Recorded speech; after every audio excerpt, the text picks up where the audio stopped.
From secret ceiling tricks to glowing glass mysteries, Europe's sacred walls hide art techniques so advanced, modern engineers still can't figure them out. Let's uncover them all.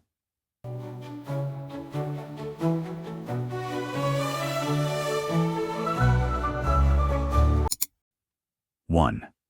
Fresco, Sistine Chapel, Vatican. When Michelangelo painted the Sistine Chapel ceiling, he wasn't just creating art, he was defying physics. Fresco means painting on wet plaster, and you've got maybe 8 hours before it dries forever. No corrections, no do-overs. Michelangelo spent 4 years lying on his back, paint dripping into his eyes, creating over 300 figures across 12,000 square feet. The colors you see today? They're not paint sitting on top. They're literally inside the wall, chemically bonded to the plaster. That's why they've lasted 500 years without fading. The creation of Adam alone took weeks of planning for a single day's work. Every brushstroke had to be perfect the first time. When you stand beneath that ceiling today, you're looking at the same pigments Michelangelo mixed in 1512, preserved in lime like a time capsule. 2. Mosaic, Hagia Sophia, Istanbul. Hagia Sophia's mosaics are made from millions of tiny glass cubes, each one tilted at a slightly different angle. Here's the genius part. Ancient Byzantine artists didn't want flat, perfect surfaces. They intentionally set each piece at irregular angles so that when light hits the walls, every single cube catches it differently. The result? The entire building shimmers like it's alive. These aren't just colored tiles. They're glass infused with real gold leaf. The Virgin Mary mosaic alone contains thousands of gold tesserae that took craftsmen years to place, one by one. But when sunlight pours through the windows, the walls literally glow. This technique was so labor-intensive that only the most sacred buildings got this treatment. Walking into Hagia, Sophia is like stepping inside a jewel box where every surface dances with light. 3. Stained glass, Notre Dame, Paris. Notre Dame's rose windows aren't just pretty. They're medieval storytelling engines. Before most people could read, these windows were their Bible, illustrated in glowing color. Each panel tells a complete story, designed to be read like a comic book from the outside in. But here's what blows my mind. Medieval glassmakers created colors we still can't fully replicate today. That deep chartre blue? Scientists have analyzed it for decades and still debate the exact formula. The glass itself is thick, uneven, and full of bubbles, which actually makes it more beautiful because imperfections scatter light in unpredictable ways. When the sun hits those windows just right, the entire cathedral floor becomes a kaleidoscope of color. The 2019 fire threatened to destroy these 800-year-old masterpieces, but miraculously, the main rose windows survived. 4. Baroque art, Versailles. Palace, France. Versailles isn't a palace. It's a propaganda machine wrapped in gold. Louis XIV commissioned the most over-the-top Baroque art imaginable for one reason: to make visitors feel small and powerless. The Hall of Mirrors alone contains 357 mirrors, which doesn't sound impressive until you realize mirrors in the 1600s cost more than paintings. It was literally a room made of luxury. Every ceiling fresco shows Louis as a god. In every sculpture glorifies French military victories. Every golden detail screams, "I have infinite wealth."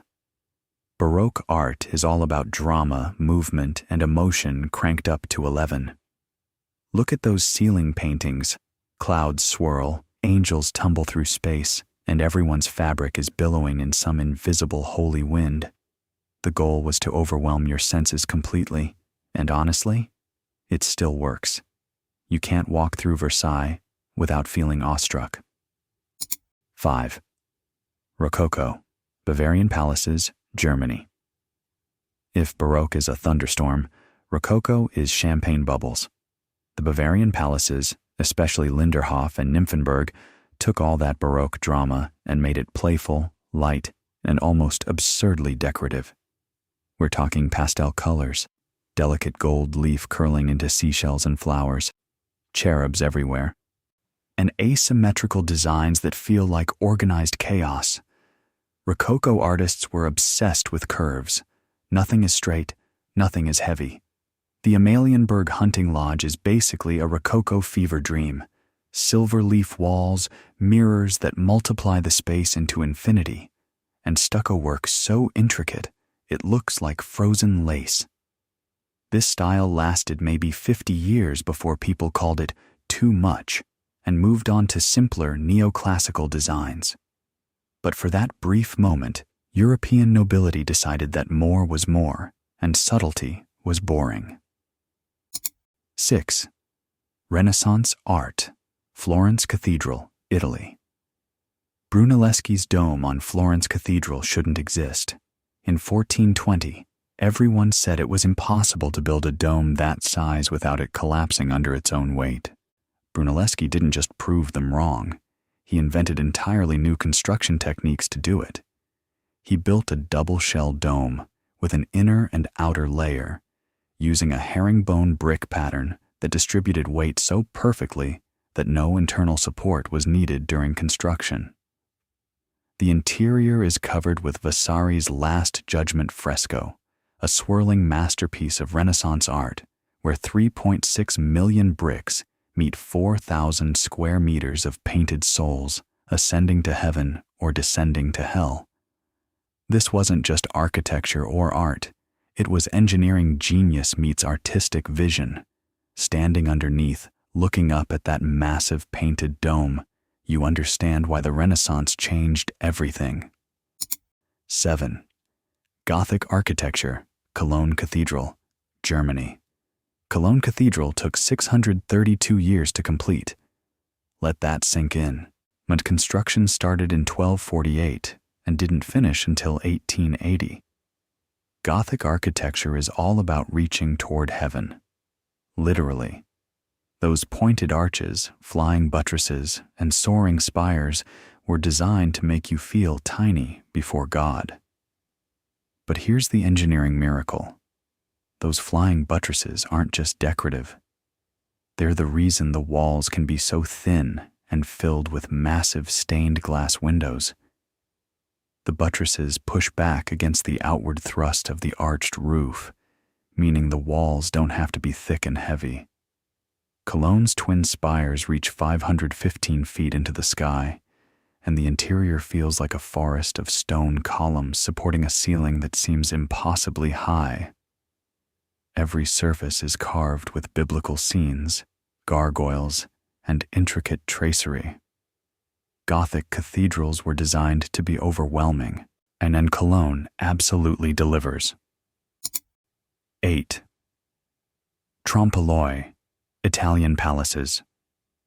TROMPE-L'OEIL literally means trick the eye, and Italian palace ceilings are masters of illusion. These aren't just paintings, they're optical magic tricks. Artists like Andrea Pozzo painted flat ceilings to look like they open directly into heaven, with columns soaring upward, balconies jutting out, and saints floating in infinite space. The crazy part? It only works from one specific spot in the room. Stand there, and the illusion is perfect. Architecture extends upward impossibly. Perspective is flawless. Take 3 steps to the side, and suddenly everything warps and reveals itself as flat paint. Palaces across Rome, Venice, and Florence use trompe-l'oeil to make small rooms feel enormous and low ceilings feel cathedral tall. It's Renaissance Instagram filters, making reality look way better than it actually is, using nothing but paint and mathematical precision. 9.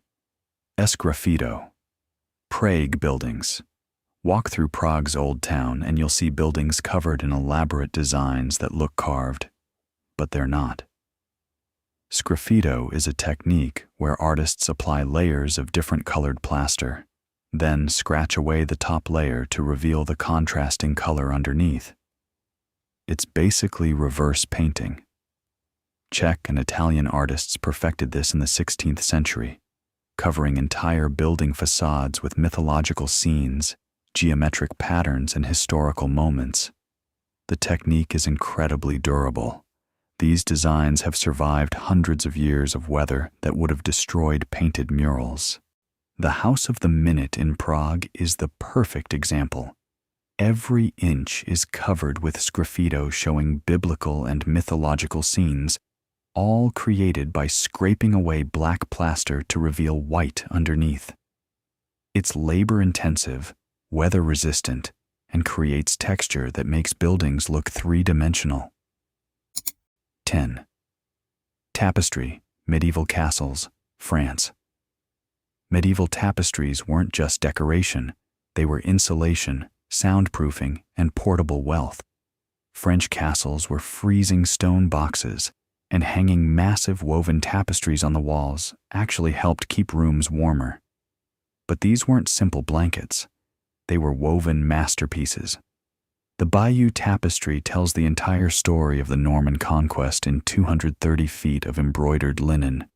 Creating one large tapestry could take a team of weavers years, threading thousands of colored wools through looms to create detailed scenes. Noblemen would travel with their tapestries, rolling them up and bringing them along because they represented enormous wealth and status. The Lady and the Unicorn tapestries, now in Paris, show 6 scenes of medieval life with such intricate detail that modern weavers still study them. These weren't just art. They were medieval Wikipedia, history books, and status symbols all woven together.